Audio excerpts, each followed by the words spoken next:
You want to do like a screen share or something in the Oh, I could. Discord? I could. Yeah, yeah, Just I so that could. I can see what you're looking at, I guess. Yeah, yeah, yeah, yeah. I didn't even think I'll about try. that.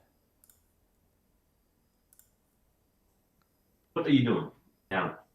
Alright. Down. Uh-huh. All right, I think we're live. So welcome to the Wonky and Dustin Undisputed Show. This is the week 3 show. We are missing Dustin today because of a last minute change in schedule, some rearrangement for Dustin. So we'll be without our co-host, but we do have as a guest Duho. Hello, hello. Duho, of course, the owner of the Oakland franchise here. And why don't we start by looking at your team and how you've constructed it Yeah. for this year? So, do you want to talk a little bit about your strategy, what you thought for coming into 2021, and anything along those lines of coming off of the way 2020 ended for you? Yeah, obviously, I learned a lot from last year. A little bit painful towards the end of the year because I think I've gotten enough ribbing from all the folks in the league about how I possibly could have won the chip last year. I figure, given the strength of the team last year, given how young a lot of these guys are, let's try to figure out how to bring back as many of these guys as possible. Had some pretty good studs on the team. Obviously, Josh Allen, Jonathan Taylor, two of the cornerstone people that I had on my roster last year, especially towards the tail end. But the way that my roster is set up today is really a function of the beginning of last year, right? I think I was still a little bit drunk when I actually submitted the rosters for keepers last year. It's like I don't know if you remember on the actual draft time itself. I remember having some sort of a rosé or some kind of a what was it? White claws for that Oh yeah, actual you're draft right. time. Yeah, yeah, yeah. That's right. That's right. Yeah. So like I obviously wasn't in the clearest of minds, and that's how I apparently offered DJ Moore 57 or a 2-year contract for keeper. So That's everything, why. yeah. Okay, okay, So okay. everything that I've done for DJ Moore has carried from that decision point on, which has affected my ability to, figure out what I was going to do for keepers last year and even for this year. So I figure why not just bring the same guys back that I've had for the majority of last year, try to see if I can do a second year with them and Hmm. figure out where I can get some really good value during the draft. Got it. So, I wish you a lot of luck in doing this because I've done it before and it didn't work out very well for me. But, again, I hope it works out for you because it's a tough thing to do. But I think what you've done in the draft is a little bit of a better job than what I did. So, were you targeting specific players or did you have a specific, tier of players in mind or, what was kind of your thought process there? Yeah, and I feel like I've spent a little bit more time this year than I have in past years, just figuring out how to build a roster from this. Hmm. I definitely think the change in rules that we've had around keepers, leading into what was it, 2019 or even last year, where you can have up to 7 years rather than 3 keepers, really changed the way that I approach this. Definitely a little bit more strategy behind it. I think, obviously you guys saw around the rookie draft. I was very aggressive in trying to get as many picks as possible because I knew going to the draft I'll probably have about $70, maybe less than that. I was trying to figure out how do I get more rookies, second round picks, third round picks, whatever it might be. Obviously, I got screwed over with Etienne or ETN. Like I thought he was going to be a good pick, but obviously he got hurt right before. So had to quickly learn how to pivot and try to figure out how to fill out the rest. So a couple things that I was thinking of. One is trying to figure out how to get the best value at the different positions that I did have. To how do I prioritize that value across the different positions. So I actually did come in with like a list of players that I was interested in. So like, yeah, like I didn't care what time that draft was because the draft started at 6:30 my time, I think. And then Ah, right. yeah, so like the first hour I was doing shit. Like I probably had like 10 guys that I was really focused on. So like from a QB position, I probably had like Darnold. I was interested in Jameis. I was interested in Carr. From RB, I was really targeting Raheem Mostert. Hmm. He was really my number one guy. Yeah. But then, Miles Sanders got nominated a couple of picks before. I was like, dude, I might as well just go for him if he's going to be like Mostert. Less injury risk, like was pretty high on Jalen Hurts this year, mainly because Oh, what cool. we saw towards the tail end of last year, like he was crushing it. Yeah, yeah. Super underrated in my opinion. He's not like I was talking about Hurts last year. Like I thought he's a really good player. He's a born winner. Might not necessarily show it on the film, to be honest with you, but Yeah, he gets the job done. he does.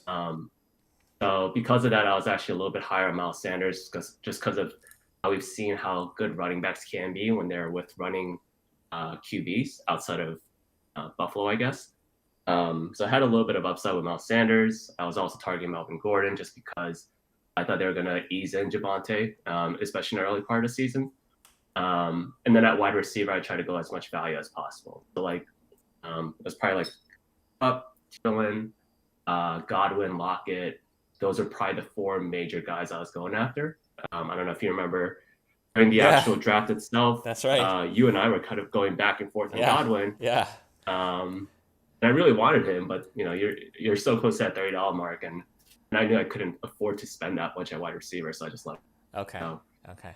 But you got Lockett, it was just who's also really good. Yeah. I mean, I also wanted Lockett as well. I mean, I foolishly thought I could get all four, right? I thought I could do what was it? Evans, Godwin, Lockett. Did I think it was three? Yeah, maybe it was three. I wanted to get all three if I could, but I couldn't because you built me up. So that was tough for me. But yeah, I mean, you ended up getting Lockett for 28, which isn't that bad.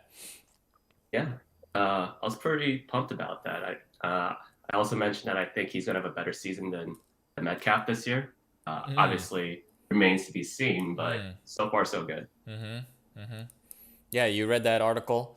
I happened to see that same article too, so it's really nice. I mean, I like Lockett a lot too. I mean, I think Lockett's more. Metcalf is more one-dimensional, I feel like, than Lockett. So I like Lockett more in that. But anyways, yeah, it's a really good pickup for you. And I think, your keepers are doing really well on top of all that. So it's looking really good. I mean, the only players, I mentioned this, I think, in the power rankings, Josh Allen has been a little disappointing. Jonathan Taylor is the only one, right? Those two have been kind of disappointing.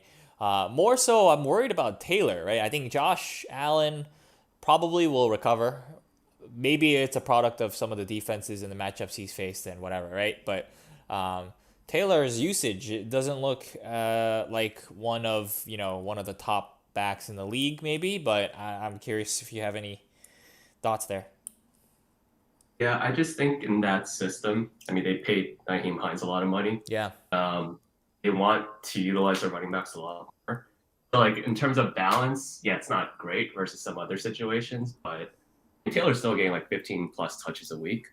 I saw something this past weekend, he had a really strong 13-yard rush, and then they got to the one, and then Rams stuffed him 3 times in a row. Right. I mean, yeah, that kind of sucks. I didn't get that touchdown, but they're still using him at the goal line as well.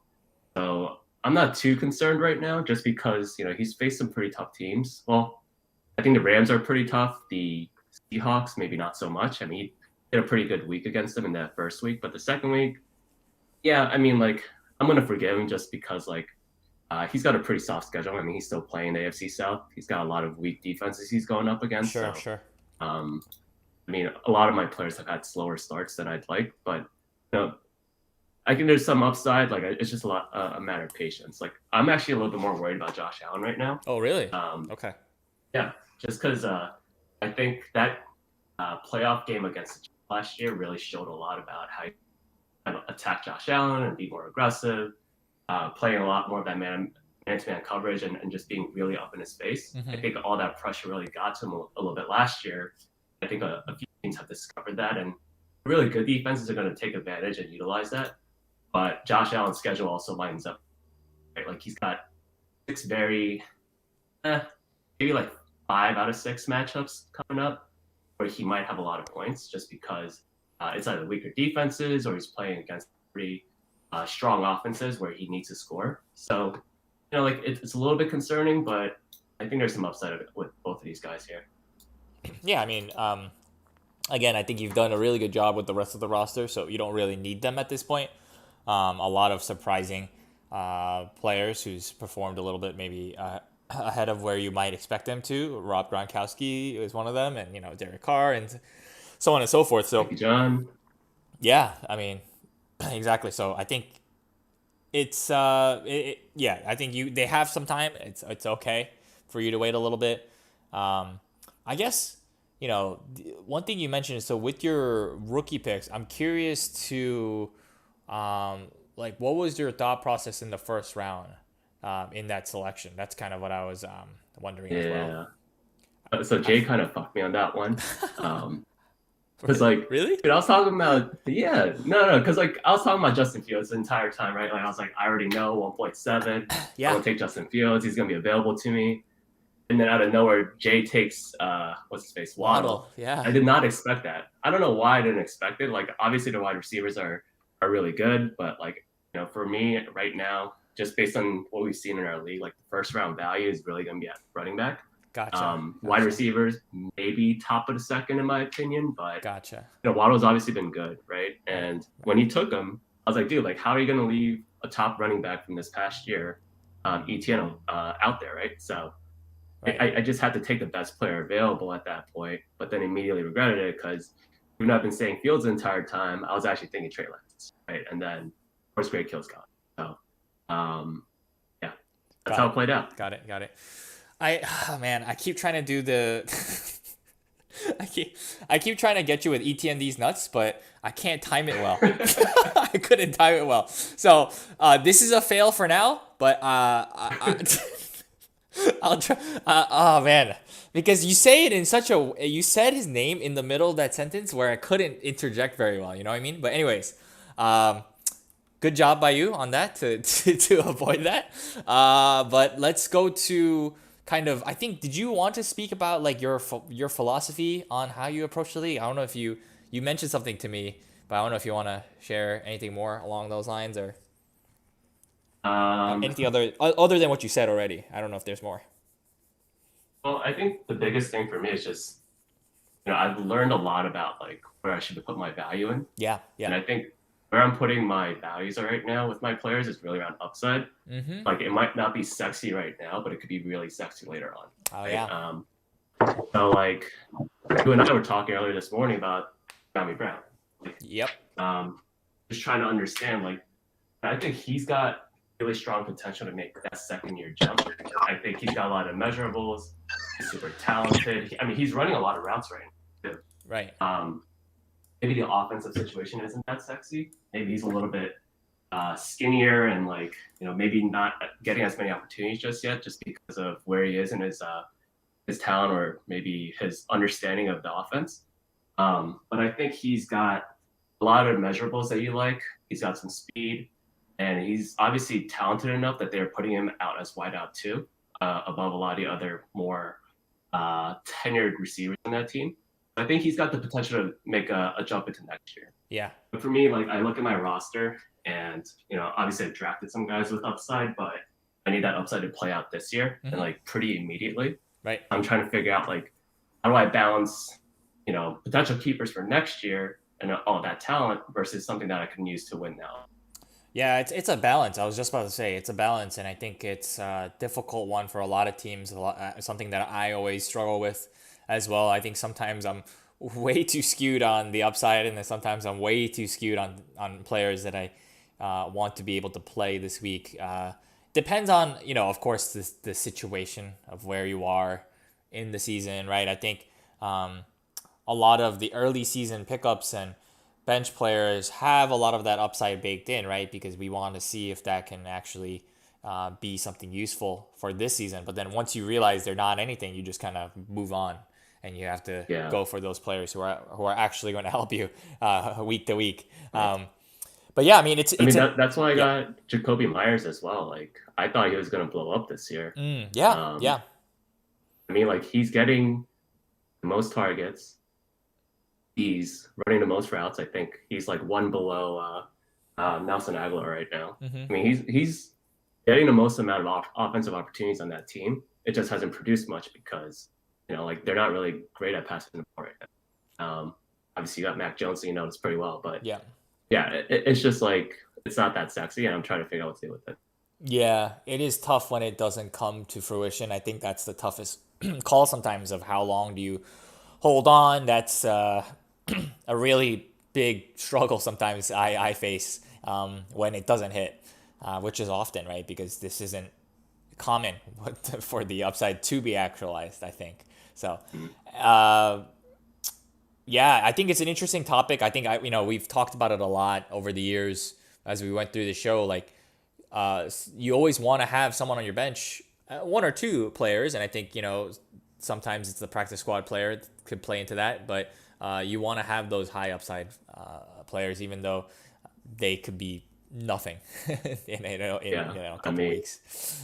case in point, man, Tony Jones. I think like he's like a very sexy, high upside kind of player. Yeah. No offense, but like, dude, you're cursed, bro. Like, I don't know what to do about your injury situation, dude. But like, I think you just literally passed that curse over to John, What? and I'm real worried about Kamara right now. So, Really? yeah, dude. Well, so Uh, let's talk about that trade because I think it's one of the big moves of the week. It's a big. Let me just get to transaction history here, just to cover what the trade was. So, uh, basically, it was Clyde Edwards-Helaire, 2 Fab, DeAndre Hopkins, Naeem Hines for Darnell Mooney, Tyler Higbee, and Alvin Kamara. So, explain your concerns with Kamara, and I'll also add or whatever it is that my thoughts on it as well. I mean, like, so I thought you gave away a lot, in my I opinion, did, I in did. this Yeah, trade. yep. Um, I'm a noted Clyde Edwards player just because I don't think it's less so that he's not talented. It's just the way that they're utilizing him in Kansas City. Um, Patrick Mahomes is not much of a check down kind of player. He Right. likes to stretch field, look for kind of his top two targets obviously, and look way downfield for it. So Clyde's kind of getting screwed over because of that, and I just don't believe in him long term. I think we've seen enough games where his value is kind of like low RB2, high RB3 in my opinion. Mm-hmm. So I really think he got kind of screwed in that. That aside, James White um, level. exactly. It's the same level, right?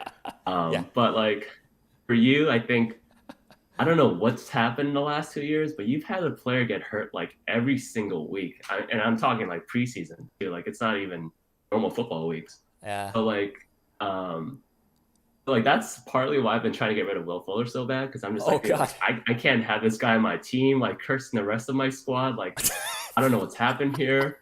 Oh my But like God. I feel like you kind of pass this on to John because like the first week after this trade, he's lost CMC, dude. Like I don't know. So like I have concerns for Kamara just because of that, and like I'm not Oh, necessarily I see. I see. superstitious, I see. but like Okay. we'll see. We'll Yeah. see. Yeah. Yeah. Um. I mean, I don't know. I joke around with the curse. I mean, I don't actually think I'm cursed. It does suck though. Like a lot of injuries has happened, especially to big pieces, right? I mean, it's not and they're major injuries too. These are torn ACLs, Achilles, things like that. Mhm. High ankle sprains. List goes on, but um, yeah, I did give up a lot. I think it's right to criticize the trade. I think strictly speaking on fantasy values and what's generally accepted for what the values are. Right. I think if you look at those, it's very clear that I lost this trade. But to me, I think I'm more concerned about Kamara than I think everyone else is. I'm genuinely concerned about that Saints offense. I don't think their offensive line is doing as well this year, and I don't think it's because of just their line. I think Drew Brees had a big impact on that. It's not that Brees was amazing in terms of throwing the ball and everything, but I think he was really crucial to setting the protection and making sure everything was right and getting the ball to Kamara too. So I think Jameis is a little worse than that. I mean, Jameis could be very good for fantasy, could be good, very good for the Saints, but I do think he'll use Kamara a little bit less. I think he checks it down way less. I think he doesn't really set up the run game as well for Kamara. So that's my biggest concern. And when I feel a certain way, I'm going to act upon it, even if It's not what's generally consensus, so we'll see exactly. Clyde Edwards-Helaire, I mean, I also can see, I saw what everyone else saw. He did look slow. He did look confused. He did look like he wasn't as good of a player that, we had seen previously from him. Part of what I hope is that he gets more familiar with the new offensive line that they brought there. So maybe they still have yet to, really get together and figure out how the styles are for each other and really play off of each other yet. So that's kind of the hope here, that CH will become a little bit more valuable later in the season. And it's also, here's the other thing about this trade that I think is really interesting, is that I'm basically giving up on my running back position in this way. I mean, call CH whatever it is. He's not going to be a Kamara level. He's not going to be a top whatever, right? Running back. So for me, I'm going full wide receiver. And for John, he's going really into his running back position, right? He went CMC Kamara. That was going to be the pair that carries him. And then for me, it was going to be my wide receiver core, right? Hopkins, Chase, Evans, Godwin, and AJ Brown. That was going to be the plan there. So I think it's an interesting trade, even from like a roster construction type of side, right? I'm also making a bet on my running backs, the ones that are not even in this trade, right? Tyson Williams, maybe a Trey Sermon, maybe a Latavius Murray, things like that. Those players making their way to be like RB2 level. And then for John, he's saying his Mike Williams, his Deebo Samuels, those players are going to be wide receiver 2 for the whole season, right? That's kind of the bet that he's making as well. So I think it's a very interesting trade from both sides. So a lot to unpack there. You go ahead and say whatever you want on any of that. Any of that. Yeah, I mean, I hear what you're saying in a lot of those things. I think first the New Orleans situation, I do agree the offensive line is kind of struggling in that. I think they lost their center for a few weeks, and we saw the immediate impact of it. Yes. I think the more that I read, the centers also help with setting protections and kind of taking command of the line and doing all those things that are a little bit more on the intangible side. And I think we saw just how big of an impact that had in week 2, obviously against a very good Panthers defense. So that didn't help, but I do think that the Saints have a bit of a lighter schedule coming up. I think around week 6 or a little bit past week 6. And it's the reason why I'm holding on to James right now, just because like that schedule is just so shitty and it's so easy for James to go after that there's a lot of like mid-season value to get. So like, like as you're looking at that season, like looking at week 7 through 12 or so, or week 7 through 11, and there's a lot of like decent offenses that you can throw against. There's a lot of decent defenses they can throw against, and then decent offenses that are going to put up a lot of points. So the Saints are not going to have a choice but to continue to go out and try to get more points and yards. I think there's a lot of upside during that time. Yeah, that's why I'm a little bit higher on the Saints, I guess, than you are. But the other thing that you mentioned with regards to kind of the way you're constructing a roster in terms of the wide receivers, that team really sounds a lot like Great Kills, right? Great Kills is 0-2. I think there's a lot more wide receiver depth out there than one would think. So I feel like running backs, like you got to hold on to them, dude. Yeah, it's an interesting question. I feel differently. I feel like there is depth at wide receiver for sure. I mean, if you look at just the points, right? I think what you're saying there is true.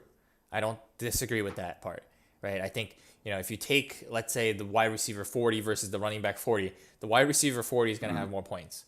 But at the same time, I think if you look at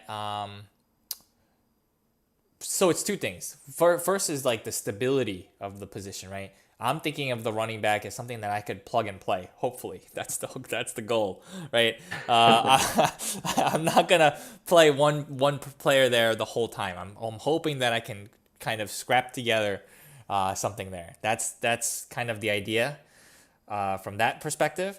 And running backs get hurt a lot too. I think that's part of it. I mean, obviously there's a little bit of a little bit of bias with CMC going down a little bit. I mean, he's going to come back likely this, right? I think he's going to come back this season, right? So shouldn't be too bad, Yeah. but still, like not going to have the player for the whole time. I feel like you can't assume that. So that's kind of where I'm coming from.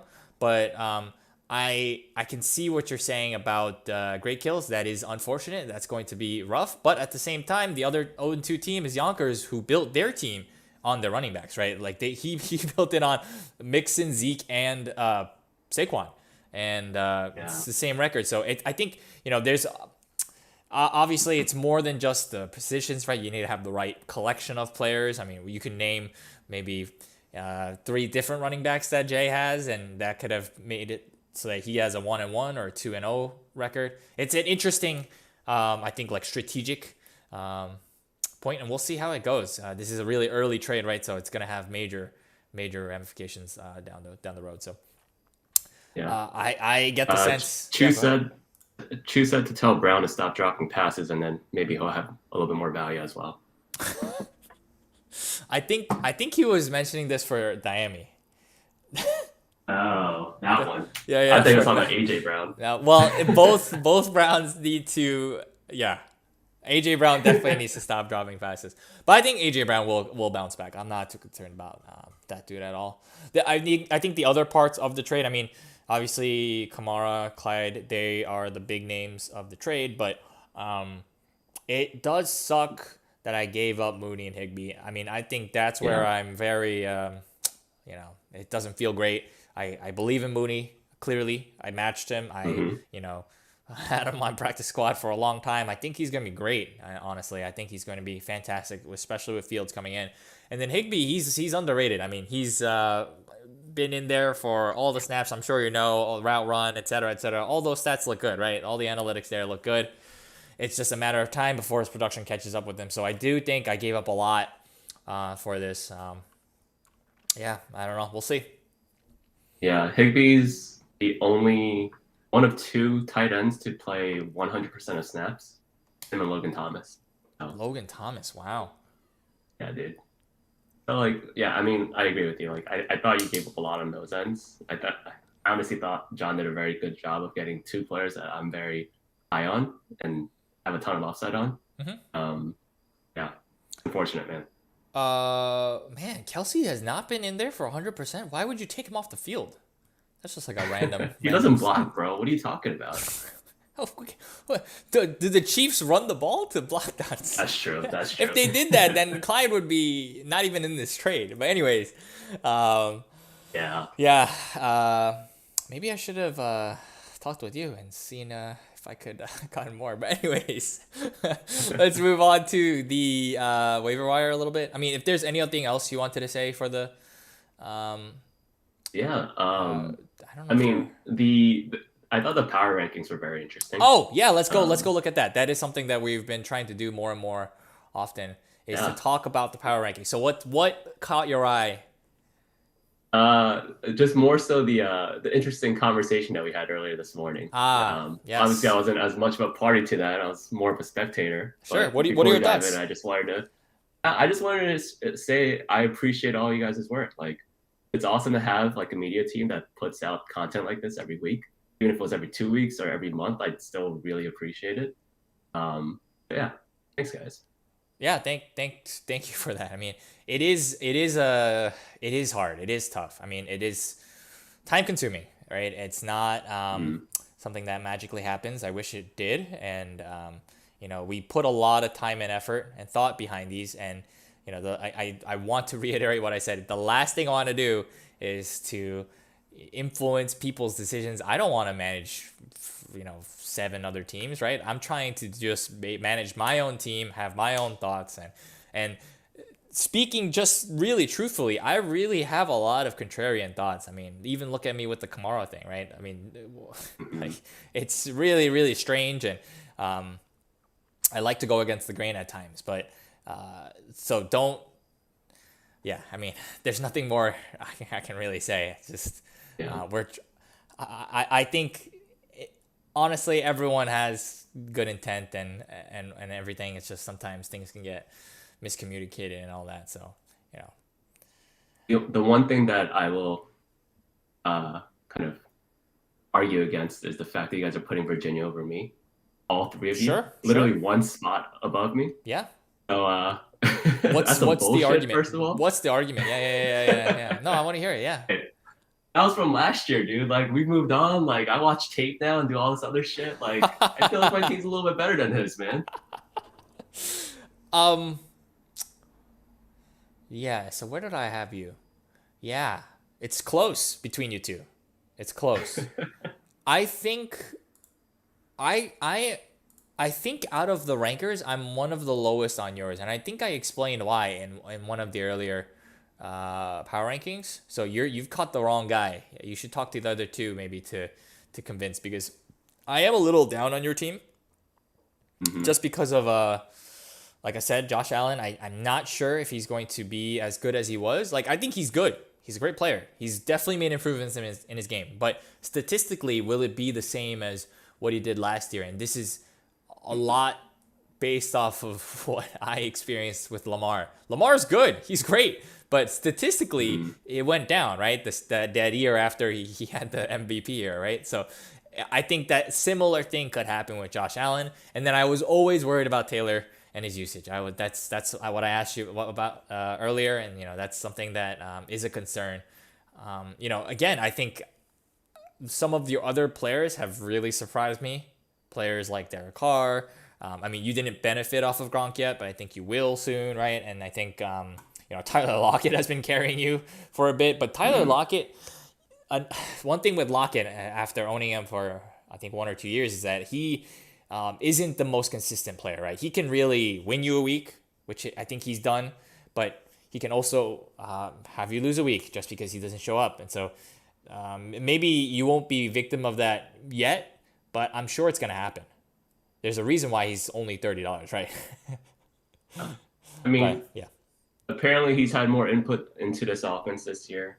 Oh. I mean, yeah, that's what I read the other day. And Hmm. then on top of that, like, seems the coaching staff really wants to change around some of the things that they saw with that offense while also maintaining the kind of deep ball that Russell Wilson likes. Yep. It just overall sounds like there's going to be more touches for Lockett versus last year, at least.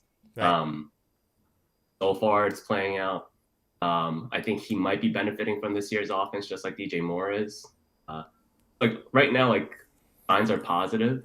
I think there's some pretty good momentum. Obviously, I got freaking owned by Warren last week, and I knew that was happening way before. So I'm not even concerned about it. But like like I feel like I have a decent enough roster, and I feel like I'm better than eighth just based on some of the other things that I'm seeing on the other teams. Um, yeah, I don't know. Trust me, I think I'm better than whatever I was ranked. What was I ranked?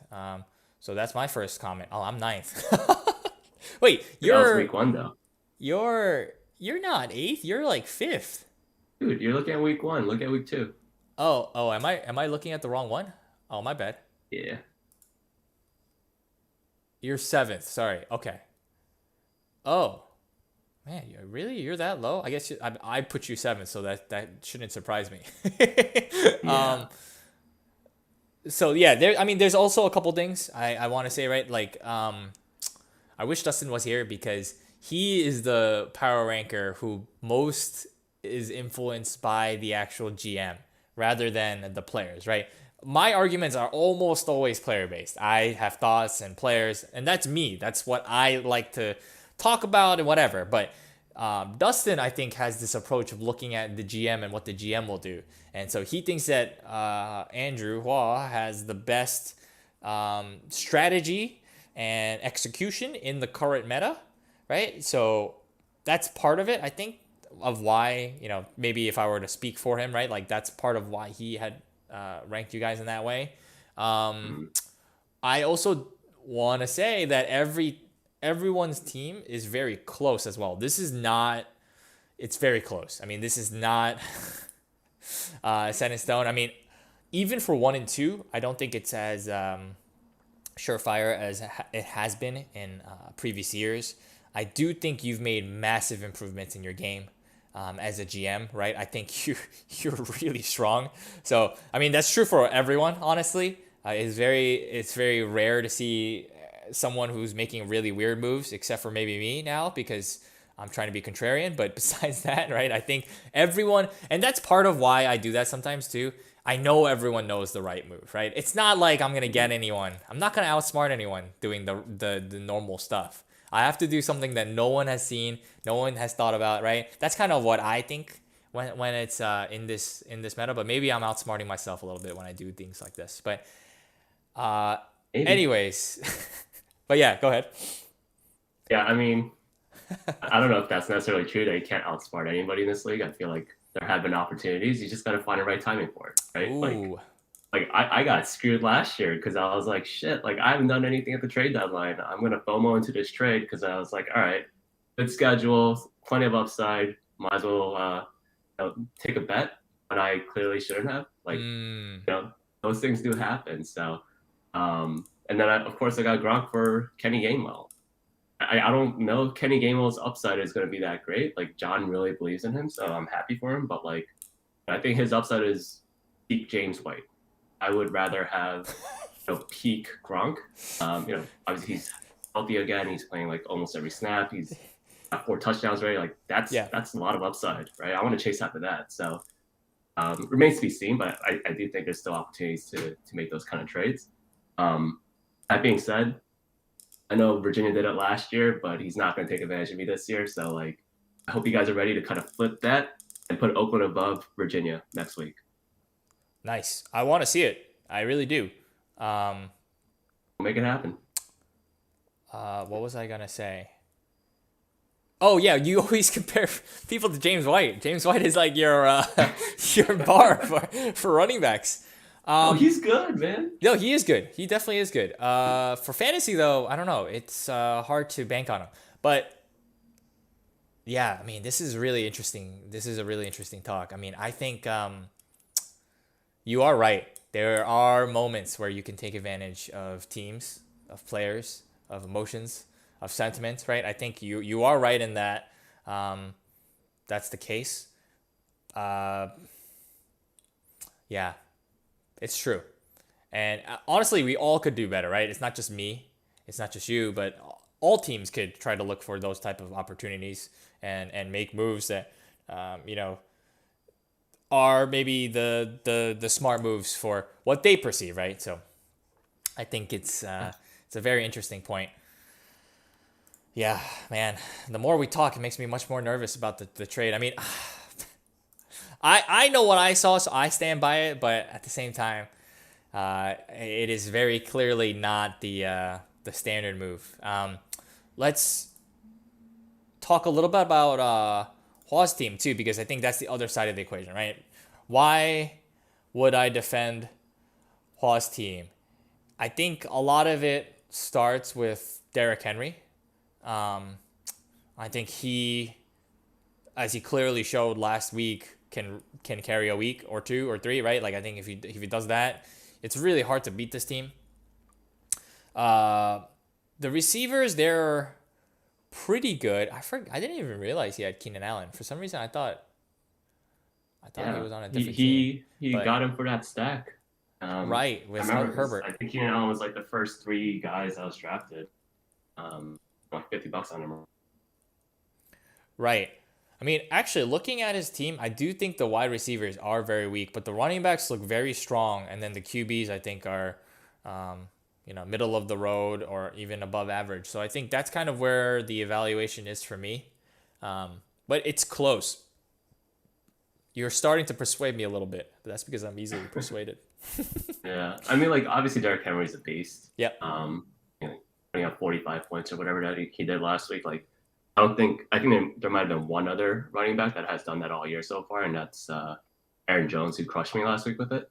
But like the other guys, like, I like the fact that he has to start Tony Pollard in a flex spot, probably not the greatest sign. I mean, he's super talented, but he's still a backup running back.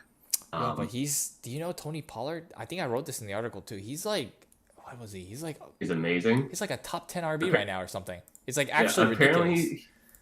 Apparently he's like Nick Chubb. Like his yards after contact, yards after catch and shit, like amazing. He crushes it. Yeah.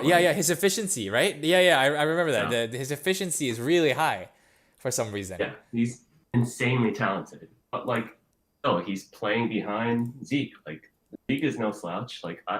Unless they've shown that they're going to consistently move to some sort of committee approach, like they're still kind of limited on that upside, in my opinion. You got to have some really big games come out of nowhere, and like it's kind of hard to predict that with a player like that. So I don't know.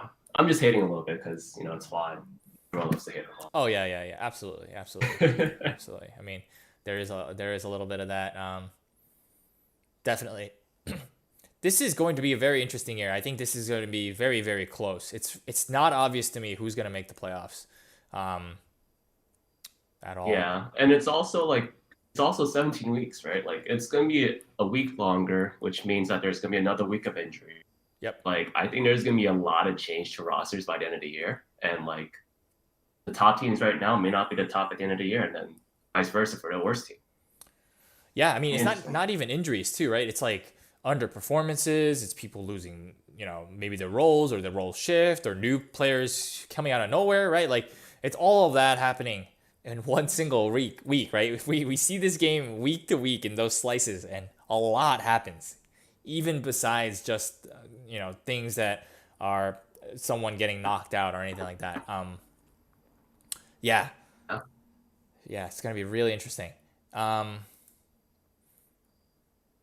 let's go to the waiver wire, which I think was pretty interesting this week. As always, right? It's always interesting. Um, Yeah, who stood out to I you? think Yeah. I think Mars really stuck out Mm-hmm. with his very very large bids on players. Yep. Um, Obviously, I've faced one of them already in the Panthers defense. I think that was a very interesting shift just because as good as the Panthers defense has been so far, they played a couple weak teams, in my opinion. Mm-hmm. The Saints with the busted O line, the Jets obviously with their busted O line, like they've had some pretty good matchups, and they played pretty well last night. But dropping the Cardinals defense in a plus matchup against the Jags and spending $13 in that Carolina defense, like I don't know. Maybe it's worth it, maybe it's not, but in my opinion, like I don't know if there was as much of upside in that play to spend that much fat. Um, really like the Daniel Jones pickup. I think he's going to be really good for him this week. Obviously, it's more of an indictment against Trevor Lawrence. He spent $12 on Trevor Lawrence, I think, or whatever that was for his rookie pick, Right. and Danjo is $1 above. So like he needs Danjo to play well this week against me and put up a lot of points against that Atlanta defense. So overall, I mean, like he's the one that stuck out the most. Like all I did was spit a single dollar for a kicker just to kind of piss off John and have another guy go on Monday night. But yeah, I mean, that's who stuck out the most to me. Yeah, I mean, I think Daniel Jones was very interesting from Mars. Again, he didn't need the QB really, but I guess he decided he did because he put a huge bid on that position. I mean, even a team like me who kind of needs the QB too, I did not bid that much on Daniel Jones. I How put much a did you bid. bid? I think I bid 6 or 7, around there. Okay. I Yeah, mean, that's what I would have done. it's sizable, but it's not like a must-have, right? Like I don't think I need him for the whole season. I think he would have been useful for sure this week. I think he plays the Falcons, right? I think that's a great matchup for him. I think he's going to do well. But moving forward, I'm not sure if I'm going to keep him for the whole season, which is kind of the bet that Mars is making with this big bid, and that's the same thing for the Carolina Panthers as well, right? The Panthers, great matchup this week. You know, I they already did well, so we can already talk about it. But I'm not entirely sure if you're going to keep the Panthers defense for the whole season. Maybe you will, and maybe I'm going to be proven wrong. But again, another huge bid, right? I don't know. Yeah. Yeah, they're playing at the Cowboys next week, so a pretty good matchup to, I guess, prove whether or not they're actually that good. Right. I don't know if they're going to be able to stop the Cowboys, but we'll see. Yep. Maybe. What do you think of Yeah. Cordell Patterson pickup by Capital Region here? Oh yeah, I thought that was good. Yeah, I'm kind of sighing a bit because I kind of wanted to pick him up last week. Even I kind of was thinking about how his usage was pretty good, and then he also looked pretty good too. He looked like a running back, like a real running back out there. Yeah. So I was intrigued even from the week before. So, considering that, I thought him really bursting out onto the scene was big for him and definitely warranted the $12 that was spent on him. I think in terms of capital region, I'm not entirely sure if they need the running back right now, but it's always good to have the depth at that position. So I wouldn't mind, making that move. But how about you? What do you thought? What do you think about Patterson? Well, he's got Mike Davis on his team. So, That's right. That's right. Yep. yeah, so he kind of needs that for his handcuff. My only concern with that is just that we might see kind of a timeshare situation like we might see on the Colts here. Right. Where Mike Davis probably does more of the running plays. Cordell Patterson's going to catch more balls. I don't know how it's going to shake out, but if it gets to a point where it's like half the production from Mike Davis and half the production from Cordell Patterson, essentially kind of killing each other's value. So like, is he going to start both of them? I don't know. I mean, maybe he benches Robbie Anderson for once here. So that might help him a little bit, but it's tough to say. I mean, I thought it was a good pickup for sure. He did look very good. That offense is clearly kind of struggling. Definitely needs a bit of a spark, and I think it's a pretty good pickup. Yeah, I mean, if it comes down to just being an equal timeshare, he's going to just go with the one who's more efficient, I think. So right now it's looking like Patterson more than Davis, even though the work might be split half and half. So it's a great pickup. Yeah, I mean, some of the Mars was really busy. He picked up Zach Moss as well as KJ Osborne. Do you have any thoughts on any of those players? I mean, I'm sure you really like the Zach Moss pickup. I'm all right. He's kind of whatever to me. I'm all right. I don't know. Like, I mean, he had 2 touchdowns. 2 touchdowns. Like, he's not really doing that much with his attempts. Sure. He's kind of whatever, in my opinion. And like, I don't want to have a piece of that rushing attack unless it's Singletary. Right. Even though he didn't have as good of a performance as Zach Moss did last week. Right. And I know Chief's not going to give him up very easily, so it is what it is. Mm-hmm. But who else? KJ Osborne. Yeah, I mean, he's been good. They need a wideout 3 on that team. It's still Justin Jefferson's team, in my opinion. So it's, like, I like the upside. I like the pickup, but I don't know. Like, I feel like John spent a lot of money on some okay players. And wow. I don't know if he's going to be struggling for it later on, just because it's only week 2 and he's got like $40 left. Yeah, we'll see.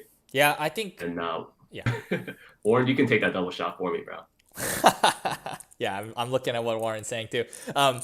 I think Osborne is the better pickup here. I think Osborne was his best pickup of the week. I think Osborne is getting he's looked really really good. Sorry, I'm tripping up here, but I think he was really good, and he's taking advantage of a lot of the opportunities he's gotten with Thielen and Jefferson taking, and Cook too. I mean, just think about all of those weapons.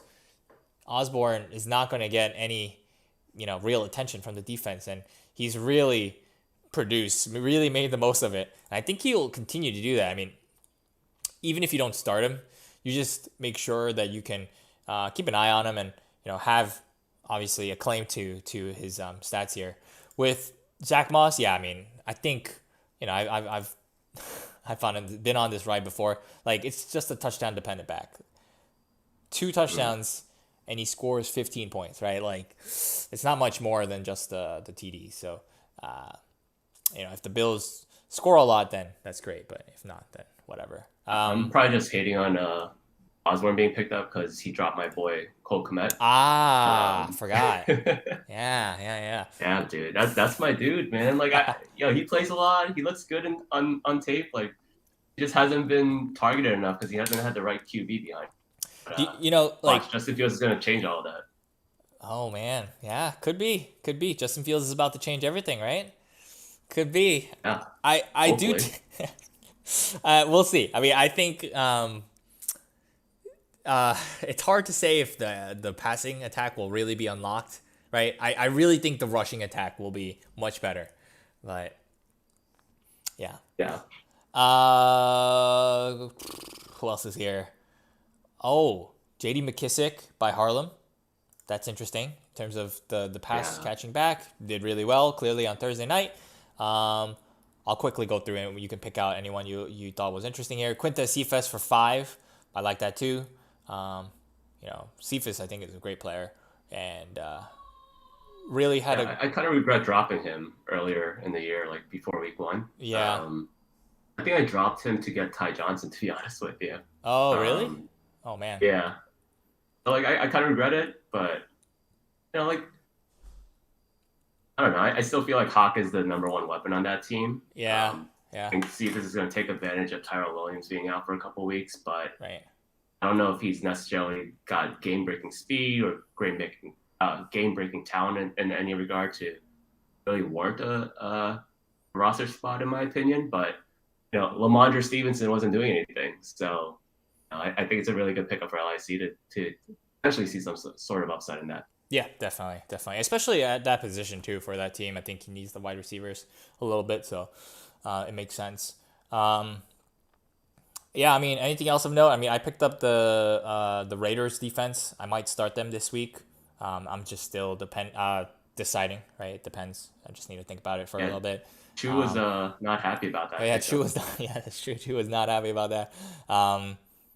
Yeah, I think clearly the matchup looks really good because the Dolphins lost their QB, so that's kind of what I'm banking on. Plus, I think the Raiders they're not a great defense, but they're sneaky. They're sneaky good. I mean, from what I've saw, I mean, it's not. They still gave up a lot of points to some of the teams I think they faced this year, but they make big plays, especially in situational moments. So I think maybe they have some use later. Yeah, Jay picked up the best kicker, Daniel Carlson, for the Raiders. Because John Gruden's just the old guy who just loves kicking field goals. Yeah, I had a bid for him too, man. Yeah, everyone did, I'm sure. But Jay has the highest priority. I know I did. Maybe I should have bumped it to 2. But yeah, other than that, I think there's like a couple QB pickups. Ben Roethlisberger from Great Kills. I got Jimmy Garoppolo. Yeah, I mean, nothing too much other than that. Oh, and David Njoku I picked up as well, tight end for myself. Yeah, well, why'd you pick him, Njoku? He's actually running a lot of routes on that offense, and Landry's hurt. Odell Beckham is coming back. I mean, he now is going to be healthy, but I thought that Njoku would be getting a lot of the targets, and he's looked actually really great as well. That's the other part of it. He's looking more focused. I'm going to bring up the contract year narrative.